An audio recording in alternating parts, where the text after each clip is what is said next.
7 de la mañana, 40 minutos, en cuenta regresiva ya para los comicios en Guatemala, y esta es una semana bastante intensa después de publicar la encuesta el lunes de Prensa Libre. Toda esta semana nos acompañan ciudadanos guatemaltecos que quieren llegar a la presidencia del país. Hoy continuamos con esas entrevistas, con estos foros que todas las mañanas hemos presentado para conocer un poquito más a esos candidatos que debemos elegir ya en 3 semanas. Conocemos entonces a quien nos acompaña esta mañana en los estudios, sí, la candidata por el partido Viva, Suri Ríos.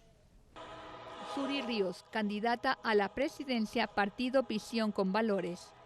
Suri Maite Ríos Sosa de Weller nació en Guatemala el 26 de enero de 1968, siendo la tercer y menor de los hijos del matrimonio Efraín Ríos Montt y María Teresa Sosa Ávila.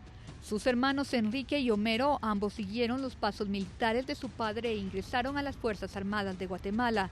Su padre, Efraín Ríos Montt, fue presidente de Guatemala durante 1982 y 1993 tras un golpe de Estado. Está casada con el político norteamericano Jerry Weller, el licenciado en Ciencias Políticas y Sociales de la Universidad Francisco Marroquín. Vida política. En 1989 se unió al Departamento de Relaciones Públicas del recién creado Frente Republicano Guatemalteco. Suri Ríos trabajó como asistente administrativo de la bancada de FRG en el Congreso de Guatemala.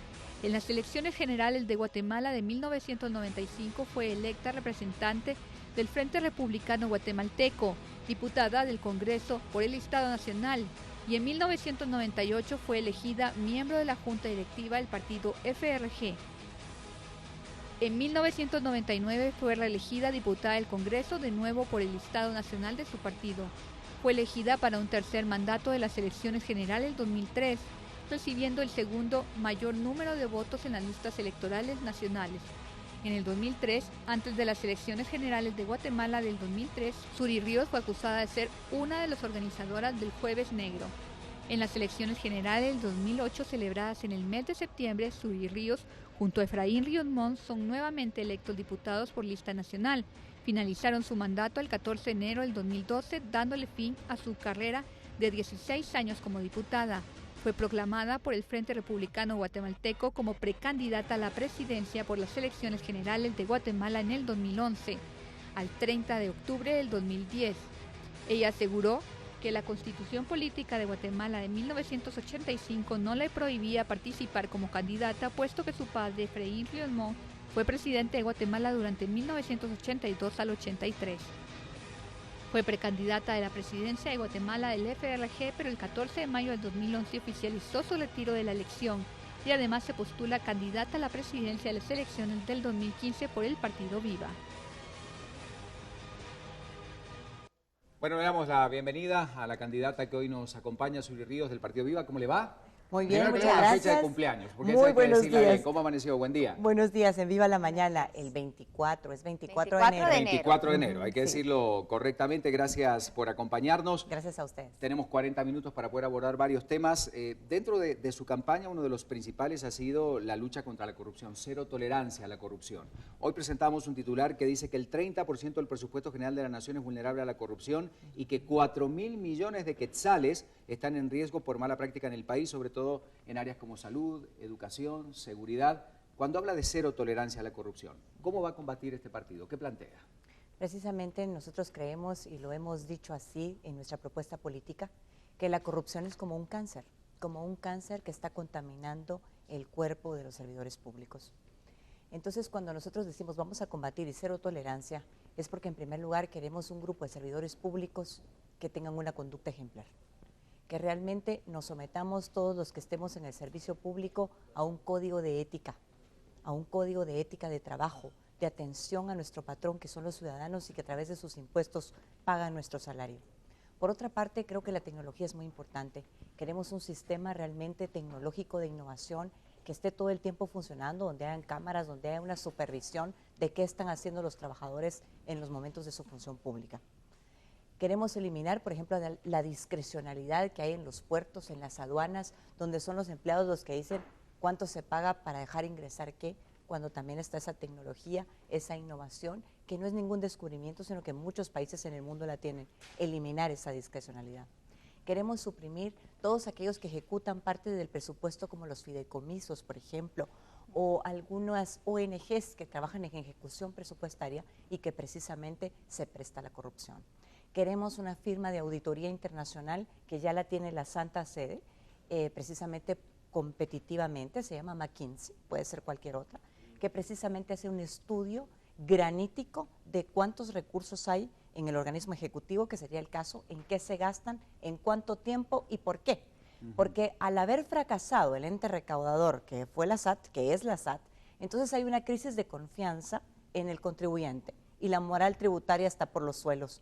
Ellos quieren saber, bueno, ¿cuánto dinero se está manejando ahí? ¿En qué partidas? ¿A quién se le compra? ¿A cambio de qué? Claro. Es necesario reconstruir el papel del organismo ejecutivo y parte de eso es eso. Y finalmente, muy rápidamente, ¿no? Porque son pinceladas, el tema también de lo que es la conciencia de un servidor público, porque muchos llegan a un cargo, pero creen que llegan ahí a mandar y realmente llegan a obedecer lo que los ciudadanos tienen que decir. Usted habla de 700 buenos ciudadanos, que el poder ciudadano va a gobernar.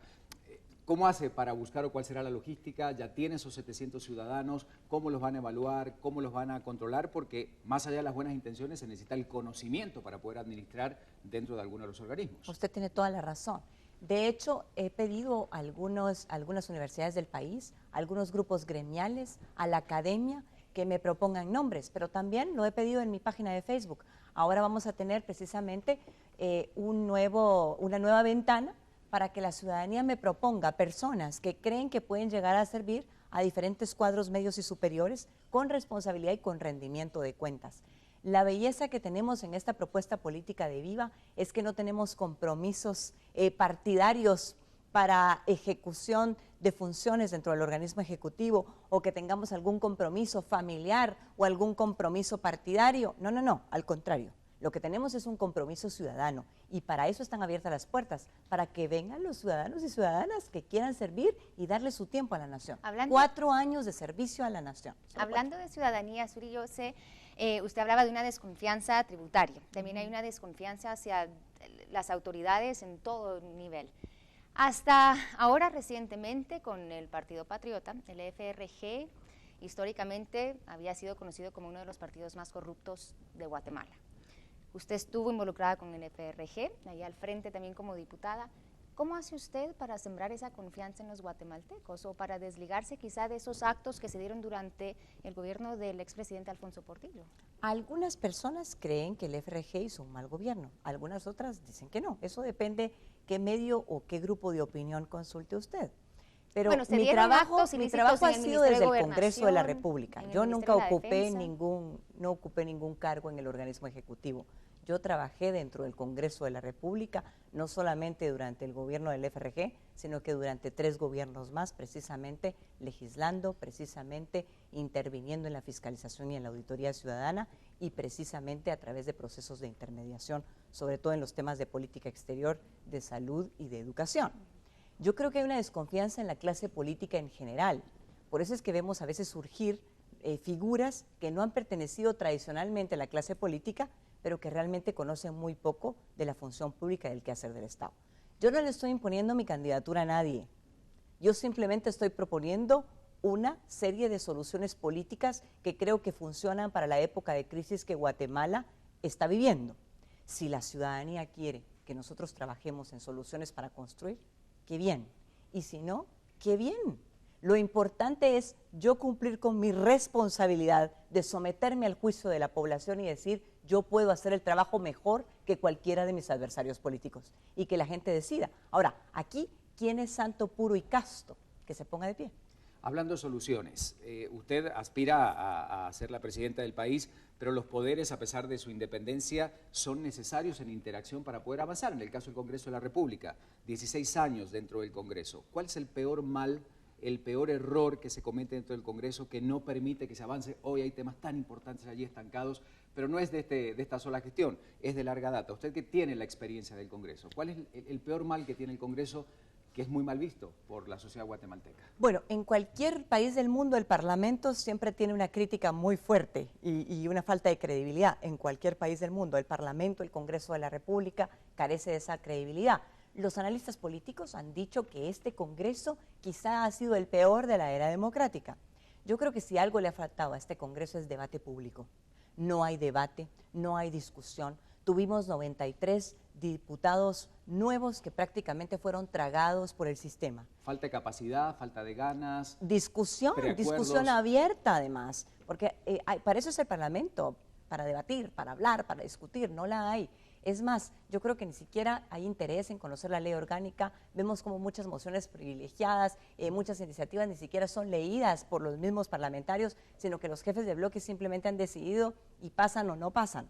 Por otro lado, creo que hay bancadas que han ido creciendo, porque han ido captando pues, legisladores que han sido electos por otros partidos y tampoco han hecho, a pesar de tener grandes mayorías, mucho porque pasen las reformas que la ciudadanía está pidiendo en las diferentes leyes que todos los días vemos reflejadas en los medios de comunicación. ¿Cree usted que usted como diputada de 16 años se hizo suficiente en el Congreso? Sí, y es más, yo creo que a la luz... Le voy a preguntar rápidamente, solo sí. La ley de las reformas que se están discutiendo en la ley electoral y de partidos políticos se discuten ahora por esta crisis, por este clamor popular. ¿Hubo en algún momento interés por parte suya o de otros diputados de reformar esta ley dentro del Congreso? Varias veces discutimos y propusimos, por ejemplo, el hecho de que un diputado que renunciara del partido por el cual había sido electo se retirara del Congreso, y no pasó esa propuesta de reforma, que fue discutida en las anteriores legislaturas. Hicimos una serie de propuestas, algunas fueron tomadas en esta nueva legislatura, por ejemplo, el tema de la renovación del Congreso en medio periodo también se propuso y tampoco pasó.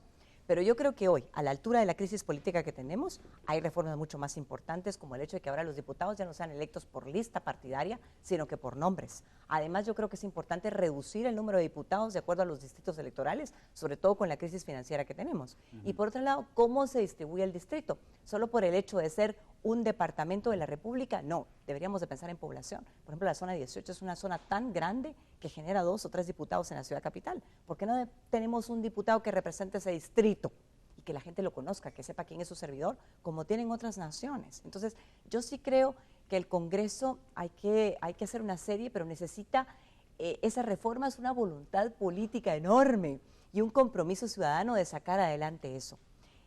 Creo, además, que probablemente en estos momentos la reelección deba ser por una sola vez. Y yo creo que es suficiente, hay que darle paso a nuevas personas. Me gustaría hablar de su plan de gobierno en otras áreas importantes. Quizás uno de los errores, más allá de los casos de corrupción y de lo que pasa hoy con el gobierno del Partido Patriota, la promesa de campaña del entonces candidato Pérez Molina de reducir las tasas de criminalidad, de delincuencia en periodos de 6 meses, fueron uno de los motivos por los que la gente votó y no se cumplió en lo más mínimo esa expectativa. Usted está diciendo dentro de su plan, su equipo de gobierno, disminuir la tasa de criminalidad en un 50% en 4 años. ¿Cómo va a lograr esto? En 4 años. Concreta, porque es una cifra bastante importante. Así ¿Se puede hacer en 4 años? Así es, en 4 años se puede hacer, sobre todo estamos trabajando el tema de no más extorsiones, porque precisamente muchos de los pequeños comercios, de los negocios, de los inquilinos en los mercados sufren de la extorsión, también de los que transportan productos para el consumo popular sufren de extorsión. Y lo que ha sucedido, Ricardo, es que no hay confianza en la denuncia. Una persona quiere denunciar que está siendo extorsionada y primero está el sicario en su puerta que un agente de seguridad para atender su denuncia. Por eso es que para nosotros es tan importante generar confianza y luego trabajar. Tenemos un grupo técnico que quiere trabajar mapeos estratégicos y, por supuesto, una política exterior activa, porque no vamos aquí a engañarnos, que no podemos resolver los problemas de la nación por la situación geopolítica en la que estamos. En primer lugar, éramos un puente únicamente de tráfico de armas, de municiones, de estupefacientes, de trata de personas, pero hoy es más que eso. En Huehuetenango tenemos narcomenudeo. Los chiquitos les están llegando a vender droga afuera de las escuelas. Entonces, ya estos problemas, de verdad, tenemos que buscar una solución en conjunto. Y teniendo aquí tan cerca México, Estados Unidos, estamos más cerca nosotros de Washington que Los Ángeles. Así es. Entonces, realmente, geopolíticamente, nuestra posición es importante para que funcione todas esas convenciones internacionales que tenemos en contra del crimen transnacional, por ejemplo.